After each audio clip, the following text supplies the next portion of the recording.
আমি আপনাদের দেওয়া সব শর্ত মেনে নিলাম চেয়ারম্যান সাহেব, তবে আমারও একটা শর্ত আছে।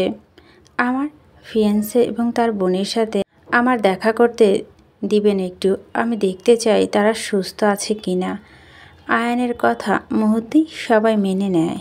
আপত্তি করল না কোনো কিছু। চেয়ারম্যান শামসুজ্জামান সম্মতি জানিয়ে বলল, সমস্যা নেই, মেয়ে দুটো আপাতত ঠিক আছে, টেনশনের কিছু নেই। তবে একটা মেয়ের অবস্থা একটু খারাপ, বিশেষ করে তার বাম পায়ের অবস্থাটা। আমাদের গ্রামে বিশেষ কোনো হসপিটাল নেই, তাই ডাক্তার এখনও দেখানো হয়নি। তবে ফার্মেসি ডাক্তার দেখানো হবে মেয়েটিকে। রক্ত চেয়ারম্যান শামসুজ্জামানের কথাগুলো শেষ করার আগে উত্তেজিত ভঙ্গিতে বলে উঠল আয়ান, শিট, তার কোনো দরকার নেই চেয়ারম্যান সাহেব, আমি নিজেই একজন ডক্টর, আমি দেখে নেব তাকে। আপনি শুধু আমার বলা ওষুধগুলো ফার্মেসি থেকে আনিয়ে দিন, তাহলেই হবে। প্লিজ আমার এতটুকু কাজ করে দিন। মেয়েটার বাম পায়ের ক্ষতটা বেশ গভীর, দ্রুত চিকিৎসা দরকার তার।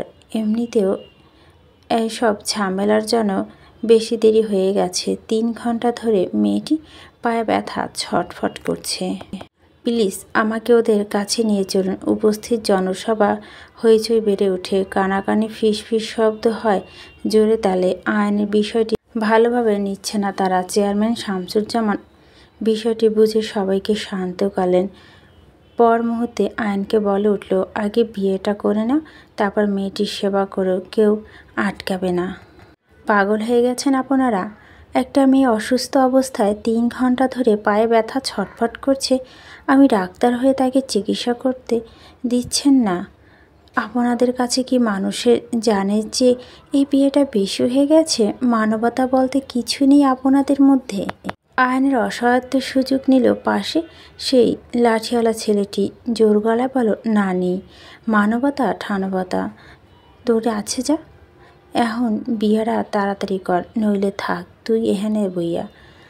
তারপরও বিয়াটা না কইরা মাইয়ার কাছে যাইতে দিতাম না। তুই বিয়া করতে দেরি করবি তো আমরাও দেরি করুম, তারপর যাইতে দিতাম না তোরে। আয়নের রাগ বাড়ে থরথর করে। অশিক্ষিত মূর্খ বলদের সমান।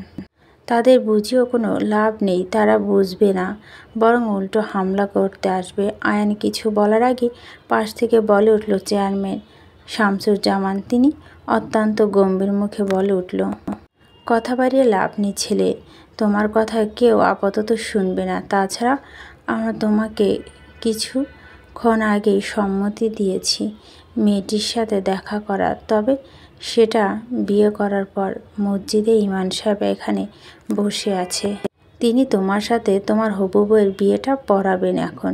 তাই তুমি কথা না বাড়িয়ে দ্রুত বিয়েটা করে নাও এবং আহত মেয়েটার কাছে চলে যাও।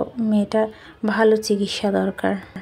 আমি ফার্মেসি থেকে তোমার প্রয়োজনীয় জিনিসপত্র আনানোর ব্যবস্থা করছি, ততক্ষণে তুমি বিয়ে করে নাও। দেরি করলে অসুস্থ মেয়েটারই ক্ষতি, অন্য কারো না। মানবতাহীন মানুষের কাজে গা জ্বলে ওঠে আয়নের। রাগে সারা শরীর থরথর করে কাঁপছে। ইচ্ছা করছে সব কয়েকটাকে নিজের হাতে ধরে বেঁধে শাস্তি দিতে, কিন্তু সে এই মুহূর্তে নিরুপায়। দুহাত মুষ্টিবদ্ধ করে ঠায় জায়গায় বসে থাকে শক্ত হয়ে। কথা বলছে না কারোর সাথে। আপাতত সেও দ্রুত বিয়েটা করে ঝামেলাটা চুকাতে চাচ্ছে, এখান থেকে বের হতে চাচ্ছে। আগে বাকিটা পরে দেখা যাবে। আয়নের রাগের মধ্যে দিয়ে কানে আসলো মসজিদে ইমাম সাহেব থরথর করে বলা কিছু বাক্য। আয়ন চোখ তুলে সেদিকে তাকাতে ইমাম সাহেব বলে উঠল, বাবা বলেন কবুল। আয়ন তীক্ষ্ণ দৃষ্টিতে তাকালো ইমাম সাহেবের দিকে। পাত্রপাত্রীর বাবার নাম, পাত্রপাত্রীর নিজের নাম জিজ্ঞেস না করেই তাকে সোজা কবুল বলতে বলছে। এ কেমন বিয়ে দিচ্ছে তারা আয়ানের? সে যতদূর জানে এসব ছাড়া তো বিয়ে হওয়ার কথা নয়। তাহলে সন্দেহ পূর্ণতা নিয়ে প্রশ্ন ছিল আয়ন ইমাম সাহেবের দিকে। পাত্রপাত্রীর নিজের নাম, বাবার নাম ছাড়া কি বিয়ে হয়? ইমাম সাহেব এক মুহূর্তের জন্য থমথমে চেয়ে গেলেন। ইমাম সাহেব নিজের হাত থেকে বিয়ে রেজিস্টার কাগজে চোখ বুলিয়ে বলল, পাত্রপাত্রীর নিজের নাম, বাবার নাম তো লেখা আছে এখানে। এই নামগুলো নিয়ে তো বিয়েটা পড়াচ্ছি আমি। আয়নের মনে তীব্র সন্দেহপূর্ণতা জাগলো। কার না কার নাম দিয়ে আয়ানের বিয়ে দিচ্ছে তারা আল্লাহ জানে। তাছাড়া আয়ান তো এখনও পর্যন্ত কাউকে বলেনি নিজের নামটা। তাহলে আমি এখনও পর্যন্ত কাউকে নিজের নামটি বলিনি ইমান সাহেব। তাহলে আপনি কোথায় পেলেন আমার নাম ঠিকানা? পাশ থেকে দ্রুত গলায় বলে উঠল চেয়ারম্যান শামসুজ্জামান। আমি দিয়েছি তোমার নাম ঠিকানা, তোমার ওয়ালেটে ভিজিটিং কার্ড তোমার নাম ঠিকানা ছিল, সেটাই দিলাম। সেই সাথে ওয়ালেটের মধ্যে তোমার একটা ভিসা কাগজও পেয়েছিলাম, সেখান থেকে তোমার বাবার নামটা যোগ করলাম। আর রইল তোমার ফিয়ান্সের নাম। তাহলে সে নিজেই বলেছে আমি মহিলা দিয়ে জিজ্ঞাসাবাদ করেছিলাম। মেয়ের নাম রিক্তা ইসলাম মায়া এবং বাবার নাম শফিকুল ইসলাম। বাকি আর কিছু জানার প্রয়োজন আছে বলে মনে হচ্ছে না আয়ান সাহেব। আয়ান আর কিছু নিয়ে মাথা ঘামালো না। যেহেতু মায়ার সাথে তার বিয়েটা হচ্ছে, সেহেতু আর কিচ্ছু দেখার প্রয়োজন হলো না তার। আপাতত দ্রুত বিয়েটা সেরে এখান থেকে সোজা ঢাকা ফিরতে চায় আয়ান। জুইকে ভালো চিকিৎসা দেওয়া দরকার। আজ এত কিছু পর কোনোভাবে মায়ার জুইকে নিয়ে ব্রাহ্মণবাড়িয়া যাওয়া যাবে না, তাহলে বড়সড় ঝামেলা পড়বে আবারও। জুয়ের অবস্থাটাও করুন। তাই চেয়ারম্যান শামসুজ্জামানের কথা আয়ান মুহূর্তে চুপ করে গিয়ে শান্ত ভঙ্গিতে বসে রইল। ইমান সাহেবের কথায় দীর্ঘ নিঃশ্বাস ফেলে কয়েক সেকেন্ড লম্বা একটা দম নিয়ে ঠান্ডা ভিজা গলায় বলল কবুল। পাশ থেকে মুরব্বীরা একত্রে শব্দ করে বলে উঠল আলহামদুলিল্লাহ। সময় নিয়ে বিয়েটা সম্পন্ন হলো। আয়ানকেও নিয়ে যাওয়া হলো মায়ার কাছে। মায়া ভর্তভঙ্গিতে জুইকে আঁকড়ে ধরে বসে আছে। জুই বিধ্বস্ত অবস্থায় ঢলে পড়ে আছে মায়ার বুকে। নিজের দুহাতে মায়া কোমর আঁকড়ে ধরা, বেহুশ হয়নি, হুঁশি আছে। নিবিড় চোখে আওড়াচ্ছে সব কিছু। আয়ান টিনে ছোট্ট ঘরটিতে প্রবেশ করতে চোখ পড়ল মায়া জুই বিধ্বস্ত চেহারা। থমকে যায় আয়ান, বুক কেঁপে ওঠে মুহূর্তেই। সে অধম, নিজেও আপন জনদের রক্ষা করতে অনেকটা সময় লেগেছে তার। আয়ান অসহায় দৃষ্টিতে তাকায় সেদিকে। ভয় শুকিয়ে যাওয়ার মুখ দুটোতে দেখে কাতর দৃষ্টিতে বুক ফুলে শ্বাস নিয়ে দ্রুত এগিয়ে যায় মা এবং জুইয়ের কাছে। চেয়ার টেনে বসে মায়া জুইয়ের সামনে। সাথে সাথে আয়ানের প্রশস্ত বুকে ঢলে পড়ে মায়া জুই একত্রে। ভয়ে আড়ষ্ট হয়ে ফুফি কেঁদে উঠে দুজনে একত্রে। আয়ান নিজের ঠোঁট কামড়ে স্থির হয়ে বসে থাকে। বুঝতে পারে মায়া এবং জুইয়ের সাংঘাতিক ভয় কারণটা। এতক্ষণ যাবৎ অপরিচিত মানুষদের মাঝে নিজেদের অসহায় মনে করছিল। মায়া ও জুই কান্নাও করেছিল ভীষণভাবে। অনুরোধও করেছিল মায়া গ্রামের মহিলাদের যে তাদের আয়নের কাছে যেতে দেওয়ার জন্য, কিন্তু কেউ দেয়নি। বরং মায়া ও জুইকে ভয় দেখে ধমকে বসে রেখেছিল এতক্ষণ যাবৎ গ্রামের বয়স্ক মহিলারা। তাই এখন হুট করে আয়ানকে নিজেদের সামনে দেখে আশ্বস্ত হয় দুজন। নিজেদের ভরসা স্থল আয়ানকে মনে করে মুহূর্তে দুজনে আয়ানে ঝাপটে ধরে ভয়ে। আয়ান সম্পূর্ণ বিষয়টি বুঝে ভরসার হাত লাগালো মায়াও জুইয়ের মাথার উপর। রাত 12টা আয়ানের গাড়িটি থামলো খানবাড়ি পার্কিং এরিয়াতে। আয়ান দ্রুততার ন্যায় গাড়ি থেকে নেমে দরজা খুলে দেয় পিছনের সিটে। মায়া ধীর গতিতে জুইয়ের হাত ধরে গাড়ি থেকে নামায়। অসাবধানতার কারণে জুইয়ের আঘাতপ্রাপ্ত পায়ে পুনরায় ব্যথা পায় এবং পড়ে যেতে নেয়, কিন্তু আয়ান দ্রুততা নেয় জুইয়ের বাম হাতের বাহু চেপে ধরে পড়া থেকে বাঁচায়। মায়া ডান পাশে তো আয়ান বাম পাশে বাহু চেপে ধরা। জুই চমকে ওঠে দ্রুত আয়ান থেকে নিজের হাতটাকে ছাড়িয়ে নিয়ে ভয়ে চাপটে ধরে মায়াকে। আয়নের ভয়ে সিটিয়ে গিয়ে মায়াকে টেনে নিজের সামনে দাঁড় করায় জুই। মায়ের পিছনে লুকিয়ে পড়ে, নিজেকে আড়াল করার চেষ্টা চালায় আয়ান থেকে। জুইয়ের আকস্মিক ঘটনায় মায়া অসহায় দৃষ্টিতে তাকায় আয়ানের দিকে। জুইয়ের হুটহাট এতটা ভয় পাওয়ার কারণটা বোধগম্য হলো না আয়ানের।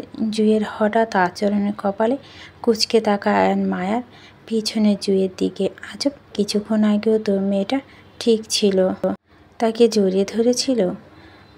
এখন হুটহাট কেন ভয় পাচ্ছে তাকে এই মেয়েটা? এতটা ভয় পাওয়ার কিছু তো দেখছি না আয়ান।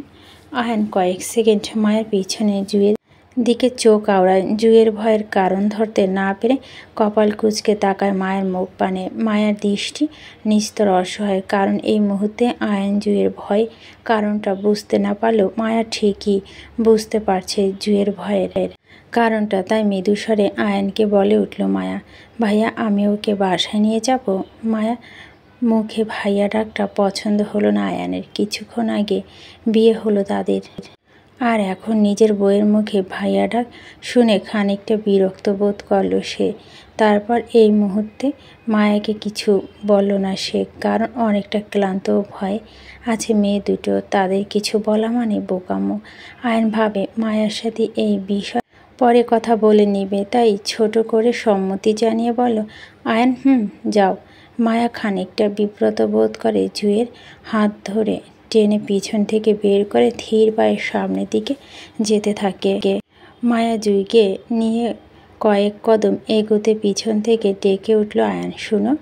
মায়া জুঁইকে নিয়ে পিছনে ঘুরল না, বরং জায়গা দাঁড়িয়ে পড়ে। আয়ান 2 কদম এগিয়ে এসে সামনে দাঁড়ালো। আবারও মায়ার এক পলক দুজনকে দেখে নিয়ে গম্ভীর কণ্ঠে মায়াকে বলে উঠল, আয়ান আজকে আমাদের বিয়েটা সম্পর্কে কাউকে কিছু বলার দরকার নেই। কাউকে কিছু বললে উল্টো ঝামেলা হবে এটা নিয়ে, তাই আপাতত তোমরা দুজনেই চুপ থাকবে এই বিয়েটা নিয়ে। কেউ কিচ্ছু বলবে না। এমন সময় আমি নিজের পরিবারে সবার সাথে কথা বলবো এই বিষয়ে। কাল আমি লন্ডনে চলে যাব, আমার এক্সাম আছে, তাই বাংলাদেশে ফিরতে আমার আরও 1 থেকে 1.5 মাস সময় লাগবে।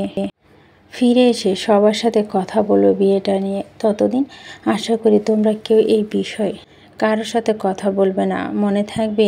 আয়ানের মুখে বিয়ে কথাটা শুনে ভয়ে চমকে উঠে জুঁই। উত্তেজনার সাথে সাথে মায়ার হাত খামচে ধরে। ভয়ে মায়া ব্যথা পেল, শব্দ করল না আয়ানের সামনে। শুধু একবার নীরব চোখে বুলিয়ে জুঁইয়ের ভয়াত্মক চেহারাটি দেখে নিল সে। মায়া দীর্ঘ নিঃশ্বাস ফেলে পুনরায় ঘাড় ঘুরিয়ে তাকায় আয়ানের গম্ভীর মুখের দিকে। আজ অনেক কিছু ঘটে গেছে তাদের সাথে। এইসব কিছু পরিবারের সবাই শুনলে কি হবে সেটা নিয়ে ভাবতে পারছে না মায়ার ছোট মস্তিষ্ক। কতটা ঘূর্ণিঝড় বয়ে যাবে তাদের জীবনে সেটাও চিন্তা করতে পারছে না মায়া। শুধু জানে আজকে যা ঘটেছে সেটা ঠিক হয়নি মোটেও। এবার আল্লাহ জানে আজকের এই বিয়েটাকে ঘিরে কী ঘূর্ণিঝড় বয়ে যাবে তাদের জীবনে।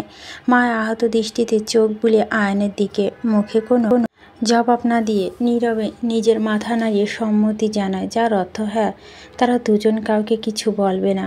আয়ন দীর্ঘ নিঃশ্বাস ফেলে স্বস্তি হয়ে পুনরায় বলে ওঠে, ঠিক আছে, বাসায় যাও আর তোমার বোনকে স্যুপ জাতীয় কিছু খাও। আমি কাউকে দিয়ে তোমার রুমে মেডিসিন পাঠিয়ে দিব। মেডিসিন খেয়ে নিলেই রাতে আর পা ব্যথা করবে না, ঠিকঠাক ঘুমাতে পারবে। আর তুমি কিছু শক্ত খাবার খেয়ে নিবে কেমন, নয়তো অসুস্থ হয়ে পড়বে, ঠিক আছে? মায়া পুনরায় মাথা নাড়িয়ে সম্মতি জানায়, মিহিসুরে বলল, আচ্ছা যাও।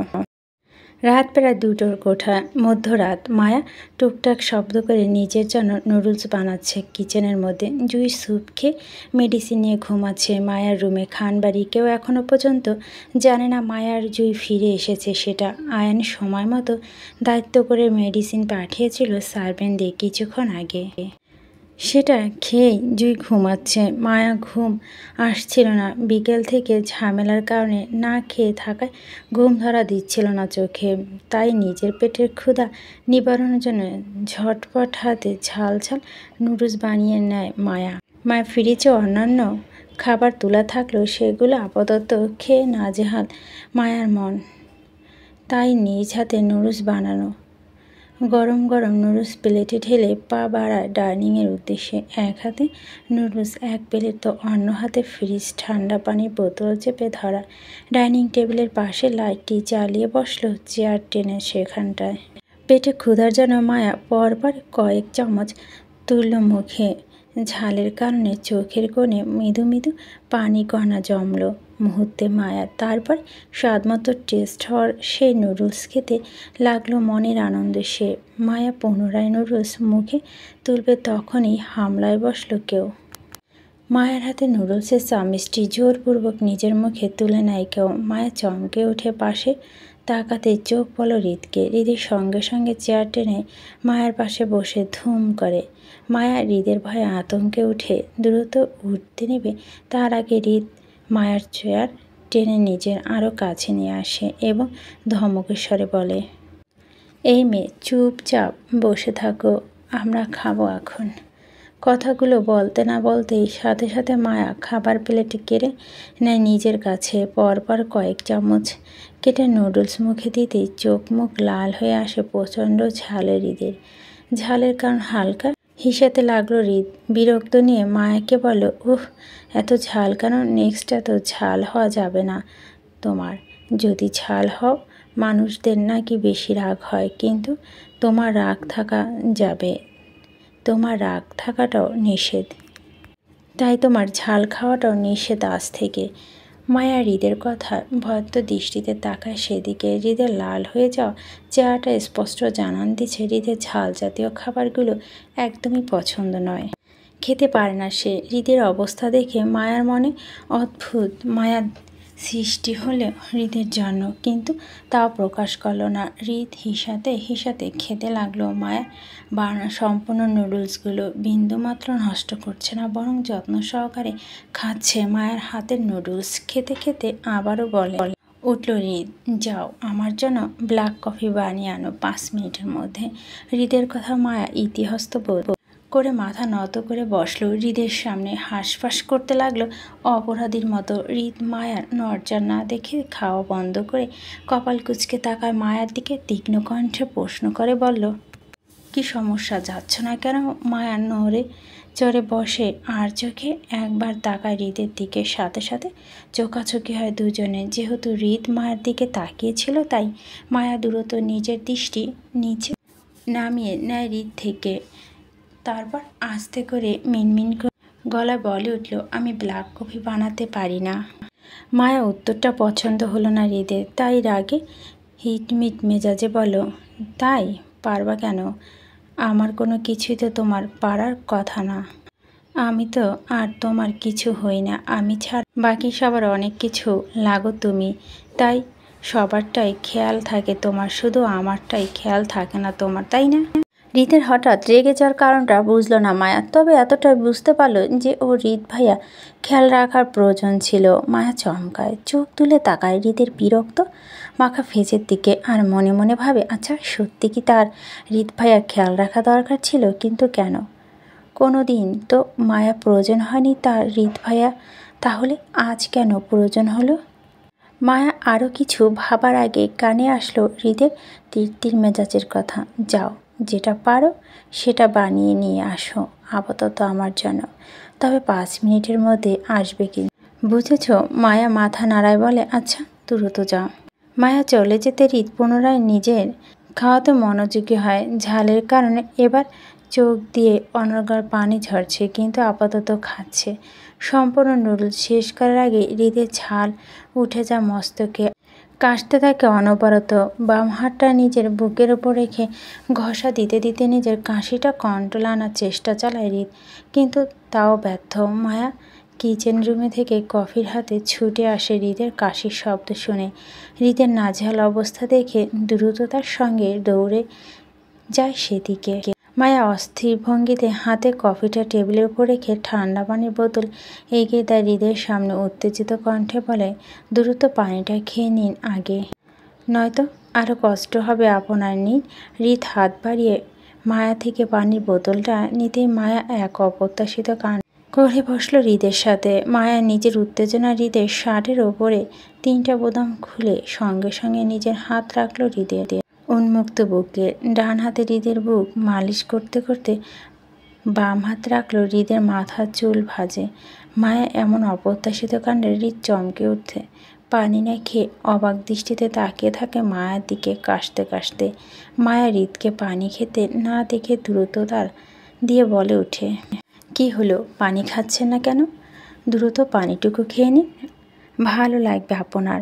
মায়ার কথা মতো হৃদ পানিটুকু নিজের মুখে তুলে মায়ার দিকে তাকিয়ে থেকে এই মুহূর্তে তার বুকের ব্যথা কমেছে নয়, বরং বেড়ে গেছে এই নারীর ছোঁয়ায়। সেটা কিভাবে বোঝাবে এই নারীকে, সে কি বুঝবে? তাই এই বুকের ব্যথা। হৃদ চোখ বোলায় মায়া চিন্তিত চেহারা। মায়ার চোখে মুখে নিজের জন্য টেনশন দেখে মুহূর্তে অদ্ভুত শীতল হাওয়া বয়ে যায় হৃদের বুকে। হৃদের মন প্রবল ইচ্ছে জাগে নিজের ক্ষতি করে এই নারী তার জন্য টেনশনে ফেলে রাখতে সারা জীবন। এতে করে হৃদের মন ওর সুখ এবং নারীর মনের দুঃখ পাবে, সেই আনন্দ এটাই করতে চায় সে। হৃদ আর কিছু ভাবার আগে মায়া হালকা শাসিত কণ্ঠে হৃদকে বলে উঠল, যেটা খেতে পারবে না সেটা খেতে চান কেন আপনি? ঝাল আপনার মোটো পছন্দ না, তারপরও কেন খাচ্ছেন এগুলো? হৃদ পুনরায় চমকে উঠল। পানি খাওয়া অবস্থায় আবার নাকে মুখে উঠে যায়, কাশতে থাকে অস্থির ভঙ্গিতে। এবার ঝালের জন্য নয়, বরং মায়ার মধ্যে হৃদের জন্য অধিকার বোধ দেখে। হৃদ বুঝতে পারে মায়ার মনে হৃদের জন্য মায়া কাজ করছে, তাই তো এতটা অস্থির তোলপাড় হৃদকে নিয়ে। মায়া যেন কষ্টটা হৃদের নয়, মায়ার লাগছে। হৃদ চুপ থাকে, মায়াকে কিছু বলে না, শুধু কাশির বেগটা কমিয়ে আনতে চায় নিজের মধ্যে। মায়া হৃদের বুক দ্রুত হাতে মালিশ করে, হৃদকে শান্ত করার চেষ্টা চালানো অস্থির ভঙ্গিতে। মায়ার হাতে রেশমি চুড়িগুলো ঝংকার তুলে শব্দ করে হৃদের কানে। হৃদ অনুভব করে কয়েক সেকেন্ডের ব্যবধানে হৃদের কাশি থেমে যায়, শান্ত হয় মুহূর্তে, কিন্তু তখনও মায়ার হাত চালায় হৃদের বুকে।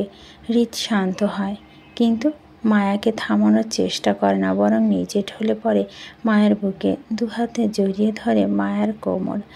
মায়া চমকে উঠে, থমকে দাঁড়ালো মুহূর্তে হৃদের কাণ্ডে। এতক্ষণ যাবৎ হৃদের জন্য অস্থির থাকলো, এখন ভয়ে সিঁটিয়ে যাচ্ছে প্রচণ্ডভাবে।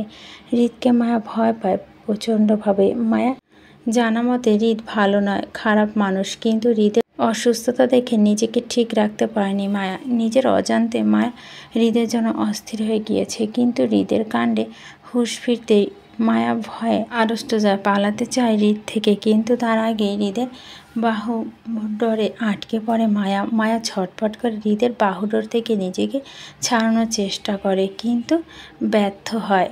হৃদের শক্তির কাছে পেরে ওঠে না সে। নিজে দুহাতে মায়ার কোমর ঝাপটে ধরে শক্ত করে চেয়ারে বসে থাকা অবস্থায় মায়া বুকে মাথা রেখে নিঃশব্দ কণ্ঠে বলে ওঠে, আচ্ছা, আমাকে দেখলে কি তোমার কিছু কিছু হয় না? আমার তো হয় অনেক কিছু তোমাকে দেখলে। স্টিল এখনও হচ্ছে অনেক কিছু। অসহ্য অস্থির তোলপাড় হচ্ছে আমি তোমাতে। মনে তীব্র ইচ্ছা জাগ্রত হচ্ছে তোমাতে হারাতে। কি করব আমি বলো? মায়ের শরীর থরথর করে কাঁপুনি দিয়ে উঠে, বারবার দাঁড়িয়ে থাকার শক্তিটা পাচ্ছে না হৃদের এমন ছোঁয়ায়। মায়া কিশোরী বয়সে এই প্রথম কোনো পুরুষ মানুষ ছোঁয়া পেলেও, তাও এতটা গভীরভাবে। হৃদ মায়ার কম্পিত শরীরটা বুঝতে পেরে আরও গভীরভাবে জড়িয়ে নেয় মায়াকে নিজের সাথে। মোহিত স্বরে পুনরায় বলে উঠল, আচ্ছা, তুমি কি আমার জন্য হালাল নাকি হারাম? মায়া নিরুত্তর। হৃদ আবারও বলে উঠল, আগের ন্যায়। হারাম হলে সেটা আমি মানি না, আর যদি হালাল হয় তাহলে আমার এখন কি করা উচিত? তোমার সাথে চুমু খাওয়া উচিত? আচ্ছা, বিয়ে তো হয়েছে অনেক দিন হলো, এখন কি তোমার সাথে আমার বাসরটাও করে ফেলা উচিত?